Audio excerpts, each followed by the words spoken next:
একজন খেলোয়াড় 50,000 টাকার জন্য কেন এত এফোর্ট দেবে? এ টাকায় তো বাজারও করা যায় না।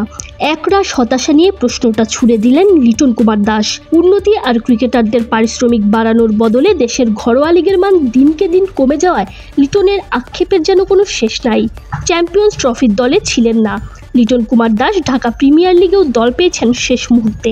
এবারের আসরে লিটনের নতুন দল গুলশান ক্রিকেটার্স ক্লাব। নতুন দলে উইকেট কিপার এই ব্যাটারের সময়টা খারাপ না কাটলেও ঘরোয়া লিগ আর দেশের ক্রিকেটে উন্নতি না হয় তিনি বেশ আশাহত। বরাবরই বড় বড় ক্লাবের সাথে যুক্ত থাকা লিটনের এবারের আসরে ভিন্ন অভিজ্ঞতার সাক্ষী হতে হয়েছে। গেলবার আবাহনী লিমিটেডের হয়ে খেললেও এবার গুলশান ক্রিকেটার্স ক্লাবেই শেষ মুহূর্তে দল পেয়েছেন। দেশের শীর্ষস্থানীয় পত্রিকা সমকালকে দেয়া এক সাক্ষাৎকারে লিটন জানিয়েছেন, নতুন ক্লাবে খেলা উপভোগ করলেও দলগুলোর মান নিয়ে তিনি হতাশ। এ প্রসঙ্গে তিনি বলেন, প্রিমিয়ার লিগে খেলতে ভালোই লাগছে, নতুন দলে খেলছি, অধিকাংশই জুনিয়র খেলোয়াড়, কয়েকজন সিনিয়র ক্রিকেটারও আছে, মিলেমিশে খেলতে ভালোই লাগছে। এটাও সত্য, খুবই হতাশ বাংলাদেশের ক্রিকেট ক্লাবগুলো নিয়ে, কারণ দিন দিন নিচের দিকেই যাচ্ছে। লিটনের মতে ঘরোয়া লিগের মান যেমন কমছে, দেশের ক্রিকেটেরও উন্নতি হচ্ছে না মোটেও। এমনকি অভিজ্ঞ ক্রিকেটার যারা আইকন হওয়ার যোগ্য তারাও ডিপিএল বা বিপিএল এর দল পাচ্ছেন দেরিতে। তার মতে বাংলাদেশ ক্রিকেটের উন্নতি হচ্ছে না, ভালো খেলোয়াড়রা দল পাচ্ছে না, অনেক খেলোয়াড় প্রথম দিকে দল পায়নি। শুনতে খারাপ লাগবে, কিন্তু বাস্তবতা হলো দলগুলো নিচের দিকেই যাচ্ছে। এটা শুধু ক্লাব ক্রিকেট না, বিপিএলেও একই ঘটনা ঘটছে।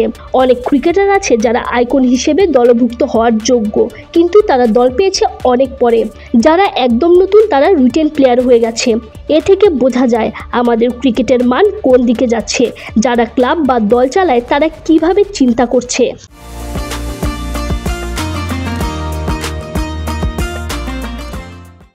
এবারের আসরে তাইজুল ইসলাম, মোহাম্মদ মিঠুন থেকে শুরু করে আরও বেশ কিছু ক্রিকেটার ডিপিএল এর পারিশ্রমিক কমানো নিয়ে অসন্তোষ প্রকাশ করেছিলেন, যাদের কেউ কেউ খেলছেন মাত্র 50,000 টাকায়।